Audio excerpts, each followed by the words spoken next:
producer Rob. Rob, how you doing? Doing pretty good, David. How are you been, man?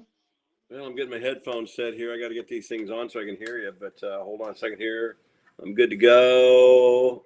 There we go, Good man. day. All Having a right. great day. Good deal. I heard you did a Snow day. did podcast with producer Paige earlier today. We did. We had a great show. We stayed, heavy on politics today, but we hung some lefts in there. Paige and I have to hang lefts and do something kind of silly and goofy. We talked a bit about the Super Bowl. One thing about producer Paige is she knows her sports pretty well. Yeah. Well, I'll tell you, I've been seeing a lot in the news with obviously the president and a lot of his executive orders and a lot of movement in the government with DOGE and just caught my attention. The Department of Education has really been falling into the Trump crosshair, so to speak. Dave, I know you spent your entire career as a teacher, as an educator. What's your take on all that, man? I mean, you think this is going to be good for us?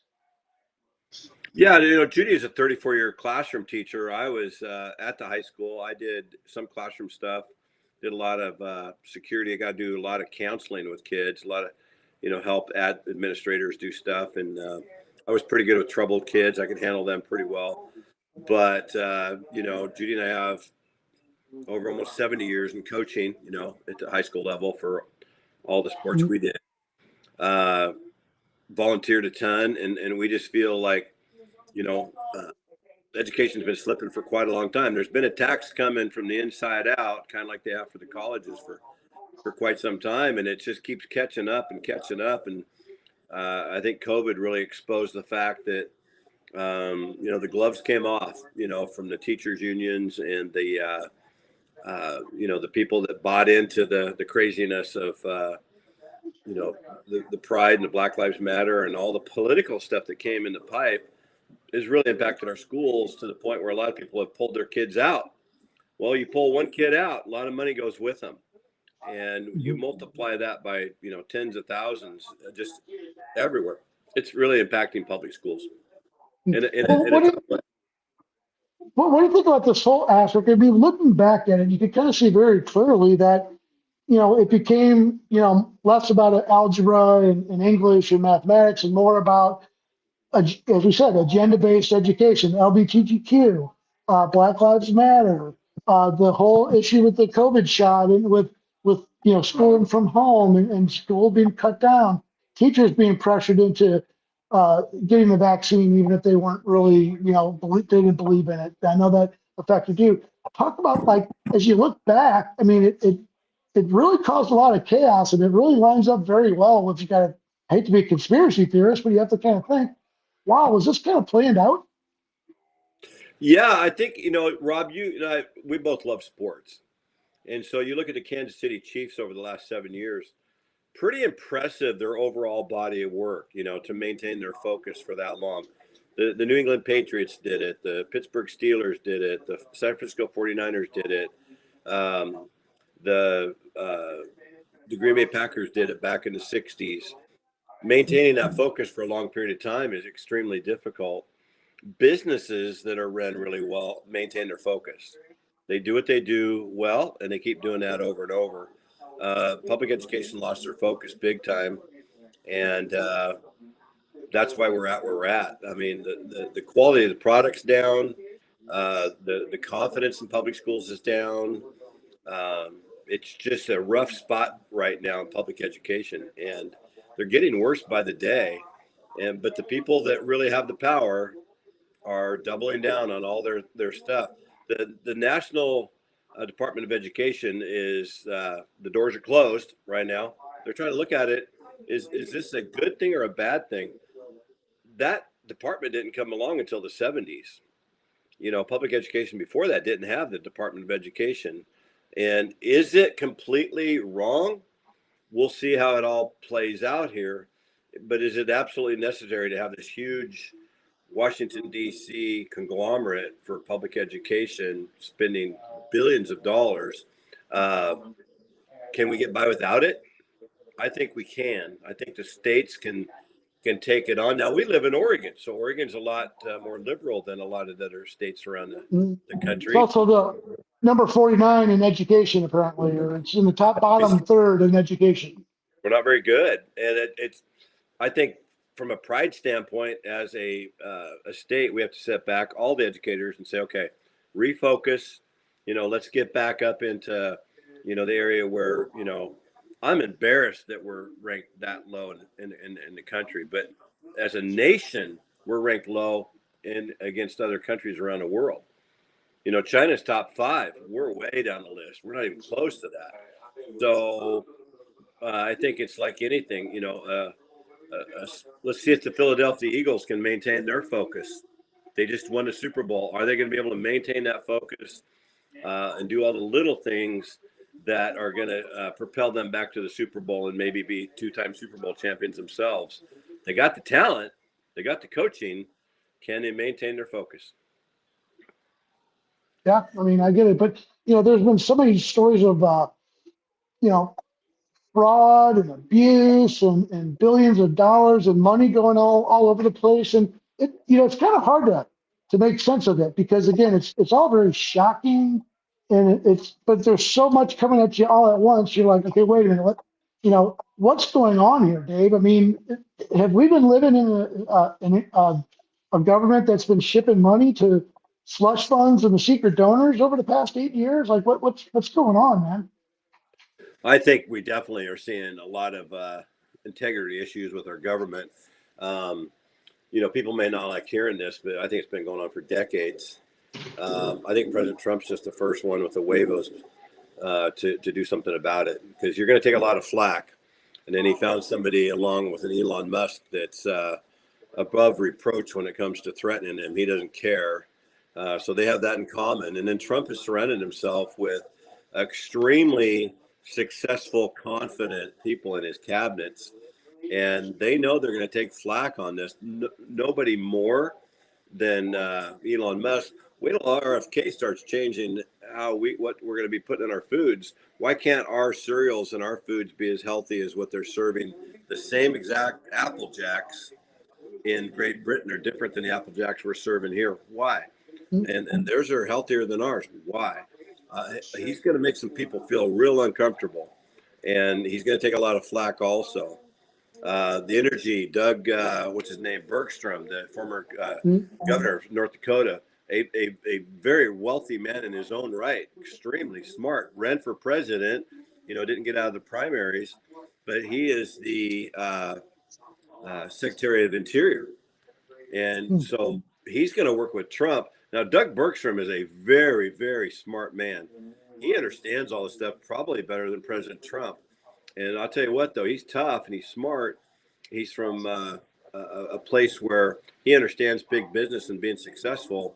And they're going to unleash our energy like we haven't seen in a long time.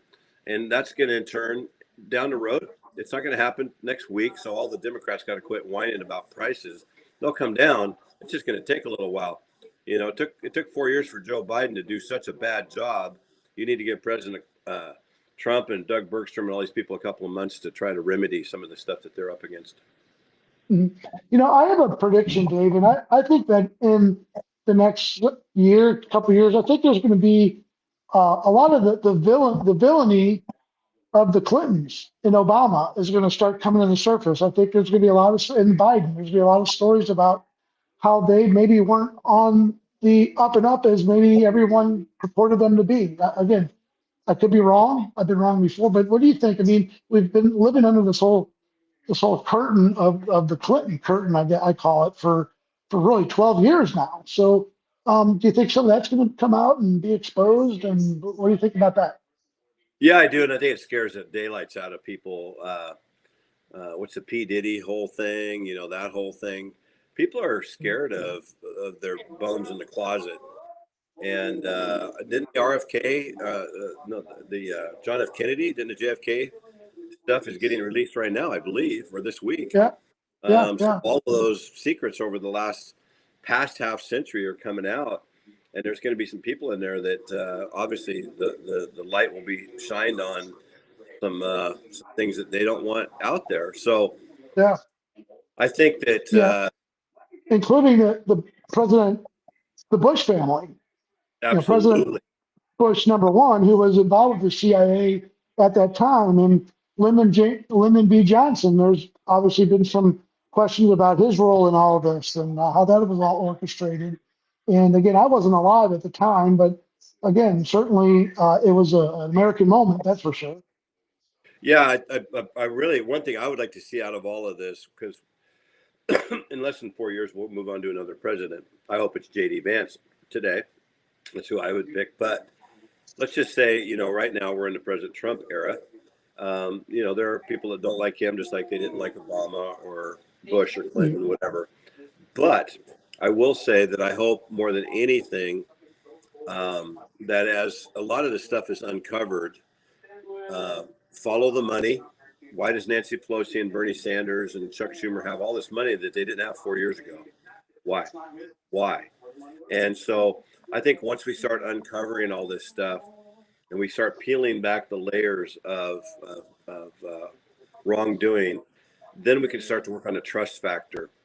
And I really am a kind of a Pollyanna on this thing. I really hope once we start doing this stuff that then we can have moderate Republicans and Democrats starting to say, we can do better.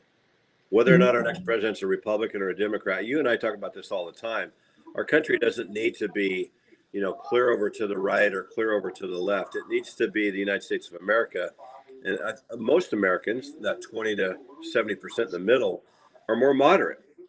And I think those are the people who can come together. And I think it'd be exciting to once we uncover all this bad stuff. And it's going to be hard because nobody likes to talk about their bad things, bones in the closet. But maybe the trust factor can come back. Integrity can come back. Doing things the right way when people aren't looking can come back. I'm excited for the positive opportunity in all of this. Honestly, even at my age, Rob, I want to know what's in my cereal. I don't eat Apple Jacks, but I love me some Captain Crunch. I want to know what's in there and making sure I'm not getting my. Is there something they could be not putting in there that would make it healthier? I'm all for that. Yeah, yeah. I mean, there's so many things that are churning right now. We haven't seen the government work like this for 4 years. It just really hasn't. So I think that's really taken a lot of people by shock. It's been, maybe a little bit stunning in some ways. But again, the critics are all saying, oh, well, wait a minute, this won't stand up in court. These are just Donald Trump blasting off at the mouth, and Elon Musk, he's not an elected official. And, people are just looking for whatever they can to throw shade at it. I mean, what do you think, Dave? Do you think that's I mean, I know that's the game. That's what people do, but do you think it's warranted? I mean, do you think we're moving too fast, too fast, or does the situation call for this kind of accountability? I really do think the situation demands that. I think if you, I've talked to my friends who are Democrats about this as well as Republicans, is we were really ran very, very, very, very poorly. And we just have an unlimited money supply where it's almost like, unless there was a world war, Biden couldn't, he was just going to keep screwing stuff up until he was voted out of office and out of office. And it's just a fact. I mean, he's not a very good president. It's going to take time, but we need to get after this stuff like right now. You know why? More than anything, if people sit back in LA or they sit back in North Carolina, and we're in a tough part of the winter season. You grew up in St. Louis and lived there forever. We got tornado seasons coming. We have the harsh winter still hitting. There's going to be more natural disasters that our country needs to respond to. We did not respond well in North Carolina. Did an incredibly poor job with the White House, Joe Biden, Kamala Harris, FEMA, and we're finding out FEMA's giving $56 million to motels in New York to put illegal immigrants up into, and not send $56 million to North Carolina people who are living in their cars or living with their relatives or, going without. Then you move on to LA. And not everybody in LA is rich. People lost their homes. There are a lot of normal people down there, but it impacted everybody. The fires didn't discriminate. They took everything. And I think it's going to take years. They're talking about it right now. Your house didn't get burnt down, but all of our houses did around it. So there's all these toxic odors and smells and the ground. What's in the ground? Is there stuff that if your kid goes out back and wanders over there, could get hurt on. So there's a lot of factors. It's going to take a while in LA. And I'm like, hey, all this money we're recovering from Live Aid, who just blew all this money on just terrible stuff. I mean, come on. Our own citizens in this country deserve better than that. Yeah, I think people are calling for me. You said to be able to build trust, you have to have accountability. And I think, we're not there yet. I mean, I don't know that there's been that sort of accountability. There's been a lot of, it's almost like you turn the light on and the roaches all run every which way. If you ever been in the house that's had roaches or whatever, it's like you turn the light on, they all just spin away. So I think definitely it's not a good look for the American government, at least what they've been doing kind of in the shadows. So it's a good look for Donald Trump, at least to try to do something to make some change.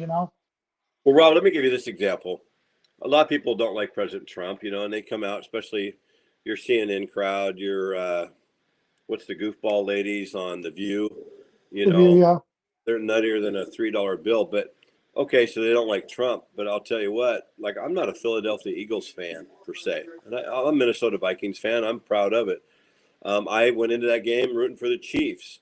I came out of that game. I'm a Philly fan from the standpoint that I think their coaching is outstanding. Their players were outstanding. Even though Jalen Hurts got the MVP and he played really well, the MVP of that game was the defensive line for the Philadelphia Eagles. As a coach, I'm really impressed by the Philadelphia Eagles. If I'm every other team in the NFL right now, I'm like, dang, that's where the Super Bowl Lombardi Trophy is going through is the Philadelphia Eagles, and I'm proud of them. They played a great football game, and they kicked Kansas City, two-time Super Bowl champions. And going in, a lot of the experts were saying the matchups aren't good for the Chiefs. The Chiefs are getting by kind of skinny this year. A lot of close games. They lost a few players again. What happens and stuff. But Kansas City sitting there looking at each other, going, "We're really good, but they're better." Mahomes said it. Mahomes is a class act. Andy Reid said it. He's a class act. But, whether you're a Philadelphia Eagles fan or not, man, you got to give them props for being the best team in the NFL. They're that good, and they beat everybody to get there. And they had a fantastic season. So I think we just let President Trump and this thing do its work. I don't think us Americans should be disagreeing so much on saving a lot of money. So we're $37 trillion in debt as a country. I mean, for any other reason, let's get that tick, tick, tick, tick meter going the other way. Let's start getting that money down so we can put money back into things that, maybe with this president or the next one be like healthcare, things like that can be way better. I mean, the interstate system, and there's something we could spend several billion on that and improve that across America and really connect all of our cities. And the airports are all a mess right now. So there's tons of money to go around. But Dave, if I would, I'm hoping you might indulge me because I had a little bit of news this week, and I was able to release my book. My book is the 2025 podcast playbook, and there it is right there. It's available on the Amazon. If you guys want to just do a search for me, my name. Just did like I said, I've been involved with radio work and podcasting for several years, and I felt like there wasn't really a resource that brought a lot of things together, kind of how to do things, how to set one up, but how to like book celebrities, how to monetize, how to reach out to people. I did an interview with Dave. We did our interview with Dave about our own podcast here. So just it's for $14.99, available on Amazon. I appreciate the support. I sort of did a little bit of a deep dive on some real popular podcasts like Call Her Daddy. Spittin' Chicklets is one of my favorite ones. I love the Spittin' Chicklets guys. Joe Rogan. I know Joe Rogan had such an impact on the election, as we talked about, just the fact that he was able to reach so many people. But Hot Ones, where they eat the chicken wings, well, that's a great one. And then Megan Kelly, I have a lot of regard for her. But we just take a look at all those kinds of shows and what's made them successful, why they work, and why people respond to them, and a little bit about how they started. Again, Joe Rogan, probably the most popular one of them all. He started in his basement studio. Like people didn't start off in $1 million studios. They start off in their basement with a microphone, just like a lot of podcasters do. So, Dave, appreciate you letting me plug the book, and I'm real proud of it, and I hope people get a lot out of it. Well, I got to tell you, everybody out there, I've got several friends, and we put out, Dallas Holmes, and there'll be other people coming out with books. I'm super proud of producer Rob. He's like kind of like a brother. We've really gotten to know each other over the last couple of years. He came in the other night. He came over to the house. We got a new camera he picked up for us for the computer, and he goes, "Here's the book," and he signed it. Look at this, dude. I mean, I got a personal autograph right here, Yeah, right there. yeah, And then there's a yeah. chapter in here. I'm like in the book, Judy and I'm like, I just think, like when you look at podcasts, Rob, the reason this book is important for everybody is because podcasts are replacing, the mainstream media as a trusted media source for a lot of people. People are on their phones, even with TikTok, and Instagram, X, I never thought, Rob, I would do that podcast. You remember this conversation a couple years ago when we Yeah. first were having the initial conversations about all this, Mhm. and yeah, no, sound like I'm from Wisconsin. Yeah, no, but I'll tell you what. I started reading through your book, and I'm learning a ton by reading your book because it's absolutely showing me stuff I really want to know more about. And I think that people have a lot to say. And we're awfully close. We're very, very close. I mean, we're like this close to being able to announce. I got to get my camera going here. That we can announce our sponsorship person who's come alongside of us, and we're going national. We're not just going to sit back and be small. We're going national. And I'm so excited about that because I feel like podcasts now are the more trusted means for people to get their information. And we really want to help a lot of people out, whether it's the LA fires, whether it's a person running for office, or somebody trying to sell a book. We also want to bring a lot of information to people. Rob, the other night, I'm the Yamhill County Republican chair.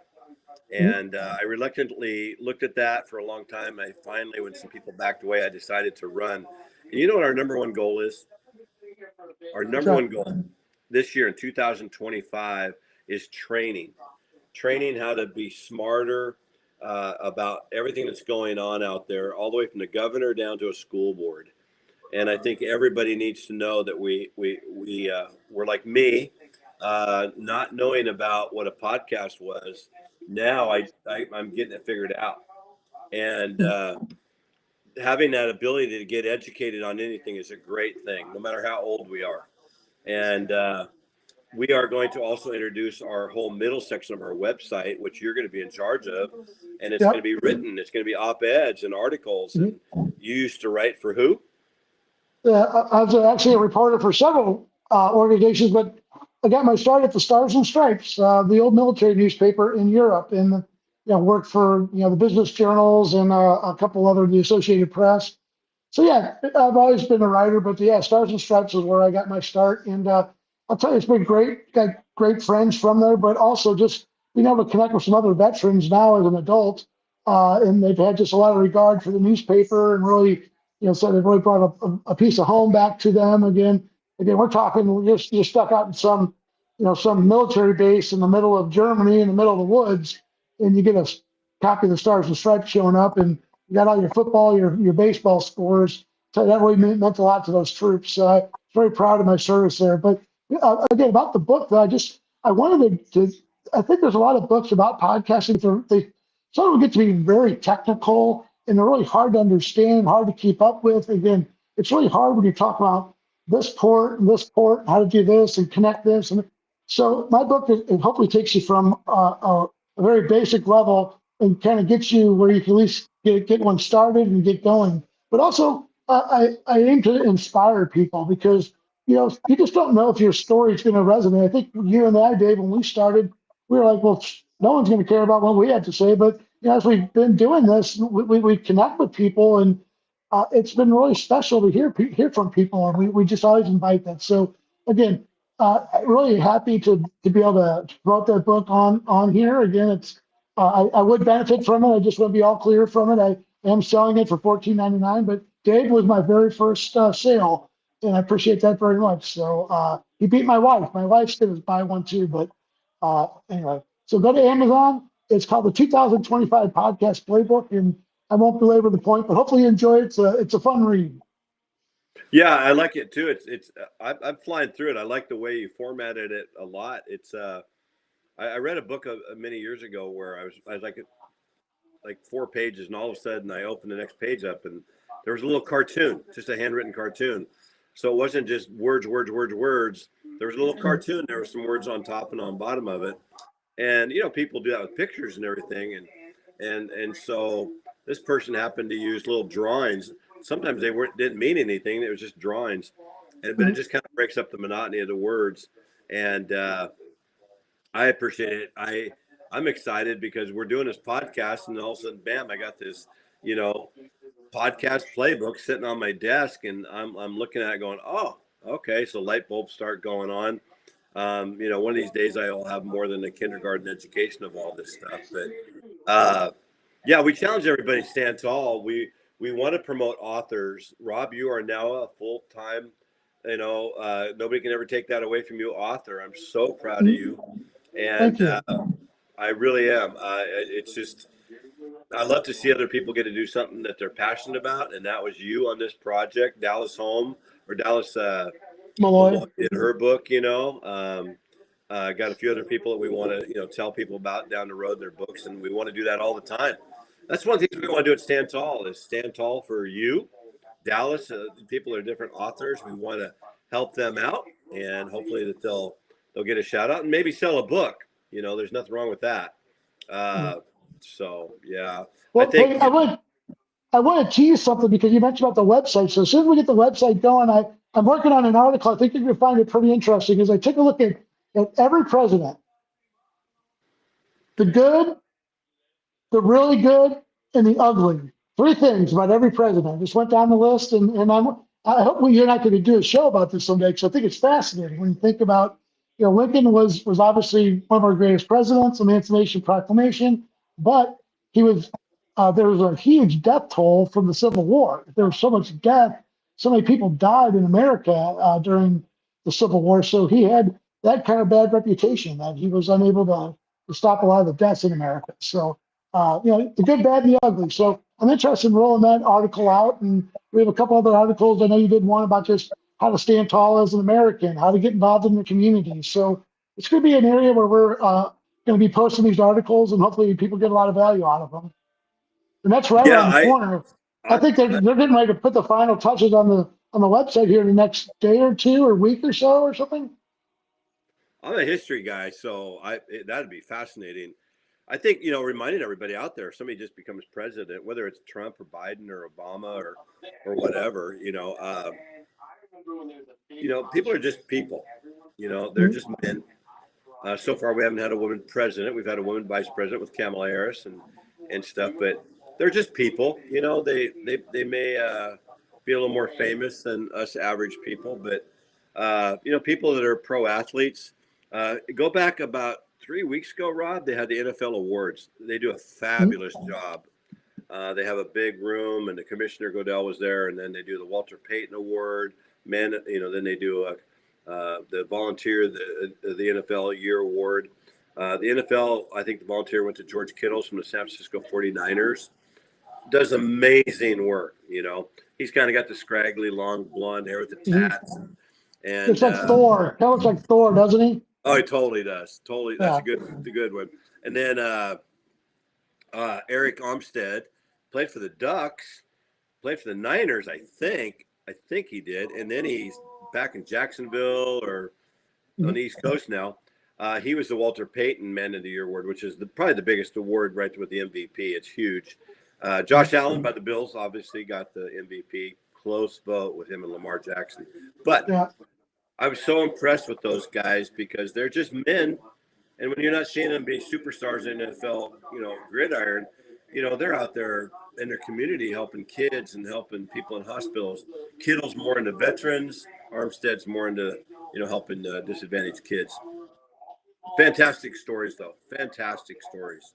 Yeah, and the thing I love about the Walter Payton Awards, every NFL team has someone they nominate. So every team has a player who's been nominated for the Walter Payton Award. And as a matter of fact, one of the one of the young men that he's a running back for the Los Angeles Rams. He actually attended one of the schools that I worked at. Kyron Williams, he was the Walter Payton Man of the Year for the Rams. I was very proud of him and very proud of him and his family. But again, these folks are in their communities. They're doing things. They're working with kids. They're working with hospitals. They're working with schools, and they're doing it for free. They're not getting a cent from it. They're just doing it from the goodness of their heart. So I really applaud those kind of efforts. Yeah, and I think Paige and I have been talking about this a lot, Rob. But you're getting me excited about this. I mean, we weren't really planned this kind of an impromptu live stream today, but I think that I don't know, for some reason, the last couple of weeks talking a lot about mental health and a lot of issues that people are having with depression and anxiety and anger and temperament. In our country, there's a lot of anger going on because of Republicans, Democrats, or don't agree on this or that. I would say to everybody, do what these people in the NFL are doing. And we may not have the time or the money to do maybe as much as they do, or maybe we do. But put your time where your mouth is, and go out and serve and do what these people are doing. We can be our own Walter Payton Person of the Year on our own block. We can go over and help somebody mow their grass, or we can take them cookies, or we can just knock on their door and say, "Hey, how you doing?" I remember we did that during COVID, and we knocked on the door. They opened the window up because they were scared to open the door, because back then it was, people thought people were just going to start dying on the street. They were so thankful that we offered to say, "Hey, you put this green piece of paper in your window." We give everybody in our whole neighborhood green and red. And if you put a green piece of paper up, it means come over and knock on the door. And they would put a piece of paper out on the porch with like what they need from the grocery store, because they didn't want to go, or they felt scared to go. And so a couple times we'd go to the store and we said, we'll keep the receipts and we'll square up in a month or two. No big deal. And it was so fun to help people, because they were truly scared at that time with all the media, a lot of it false. But they were scared to go to the store, and what they were being told on the media at that time, kind of rightfully so, they were scaring the daylights out of people. It was a little thing to go to the grocery store and pick up a bag of groceries, but it was a big thing because that's what they needed at the time. So I say everybody go out there and honor Walter Payton, one of the great running backs in the history of the NFL, but maybe more so than that, very top Hall of Famer when it comes to being a man who took care of his family. He was a man who served his community. He was a Chicago Bear, but I think if Walter Payton was back, he'd say, I'm more proud of all the work that people have done in my honor than any rushing title I got in the NFL. He was a quality guy. Remember I think NFL Films, they did I think like in the 70s, there was a song called, Nobody Does It Better. And it was from the James Bond movie or something like that. They mixed the tape of Walter Payton, the highlight reel, and they put it to that song. And I tell you, it still hits me in the heart just watching, because they called him Sweetness. He was just so good to watch. And again, just such a legacy. But again, his off the field and what he did brought to the fans. I mean, that's the thing that's what I think he would love to be remembered for. I think that song, Nobody Does It Better. I'm trying to remember who the artist was, but Carly Simon or something? Was it Carly Simon or something like that? Or that might have been it. That might have been it. I don't know. We'll see. Iconic James Bond themes. Boy, that one's in the top 3. Whew, that was a good song. You like a lot of James Bonds? You've seen them all? Say what? You've seen all the James Bonds? Yes. James Bonds, you've seen them all? Okay. What's your favorite? Well, who's your favorite James Bond? Honestly, Daniel Craig. Really? Okay. I thought not Roger Moore. Sean Connery or Daniel Craig. I think with Daniel Craig, they got a little more real. He was a little more vulnerable, a little more edgy. Like they showed pain and messed up hair and stuff like that. And I think that it was a little more like a Jason Bourne movie, maybe a little bit. So I kind of liked that reality of it. Sean Connery, though, he was classic, man. That guy was a stud. All the guys in the middle, Roger Moore, Pierce Bronson, they got a little too goofy in there for me. So I kind of like. I mean, I watch them. I mean, if you grew up in the '60s, mainly the '70s, '80s, James Bond was, that was a big. What do they call that? The series of movies they're going to put out. Mm-hmm. They'd pack out the theaters with them. The franchise, yeah, the James Bond franchise. So, I will tell you, Daniel Craig, I really enjoyed him. I thought the movies really moved at a at a great clip, and I really enjoyed. But you mentioned my man Jason Bourne. I really love the Bourne Ultimatum, the Bourne, uh, all the Jason Bourne movies. I could talk about those all day long. That's my jam right there, man. You ever catch yourself? I do this. Of course, I've had training with the police officers, minor compared to a police officer, nowhere near their level of training. And they train, for that thing that might happen once in their career, but they're training all the time.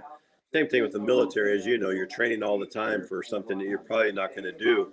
So I got training on, being aware of situations like when you're looking at hands. Okay. So when at the high school level looking around, like, I was trained to look for hands, not look at the eyes, look at the hands. Because if the hands had something in it, like any kind of a weapon or anything like that, if you saw that, then you could react much quicker. Eyes can give you away. And so I think that the training, like when I watch Jason Bourne, you walk into a restaurant, you want to sit at the table, you can see the door, just little goofy stuff like that. But when you're in like Portland, Oregon, it's not that safe actually in Portland, Oregon. Man, my head's on a swivel. I'm Jason Bourne in it right there. I'm looking at every single person on my sight line going, enemy or not, friend or foe, I guess would be a good way to say it. So, yeah, I love those kind of movies. They make my day. Okay, give me your top 3 movies of all time before we go today. We weren't planning on doing such a long podcast, but give me Well, 3.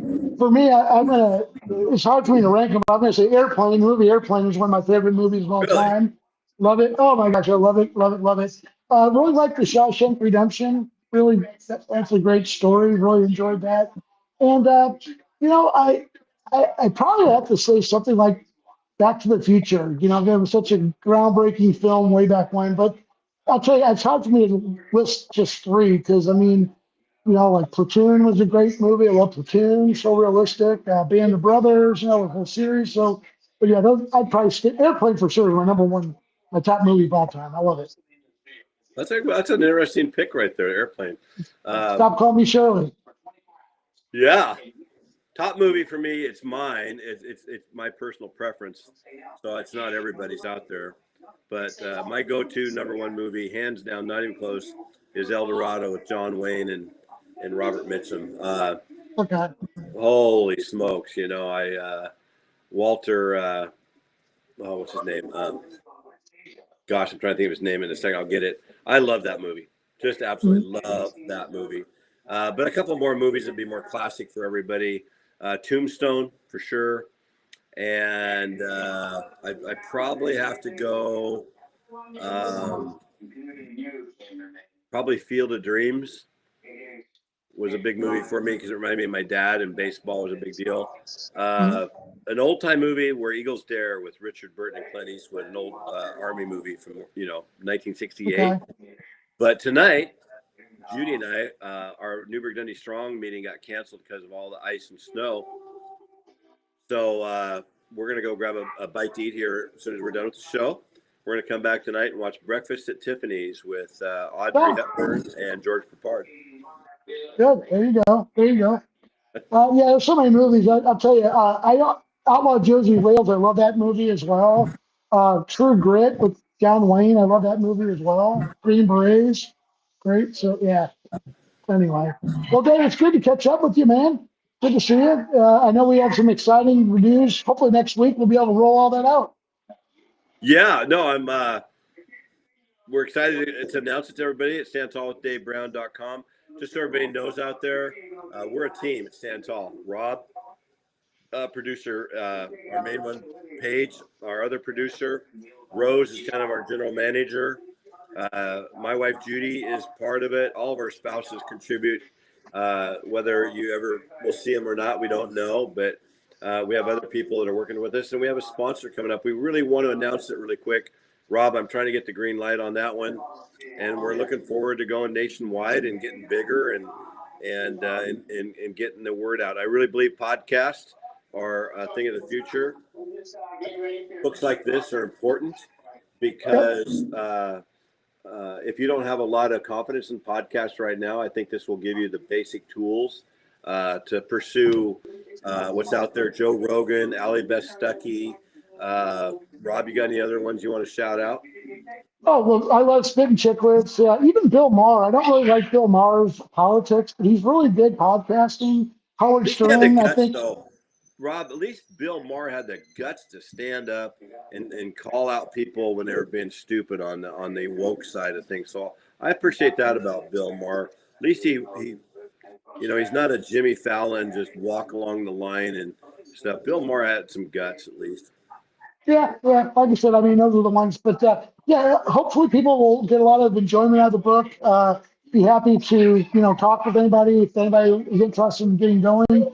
I do podcast consulting on the side, so again, happy to do that. Dave gets a special family deal because he said I'm like his brother, so he gets a family deal.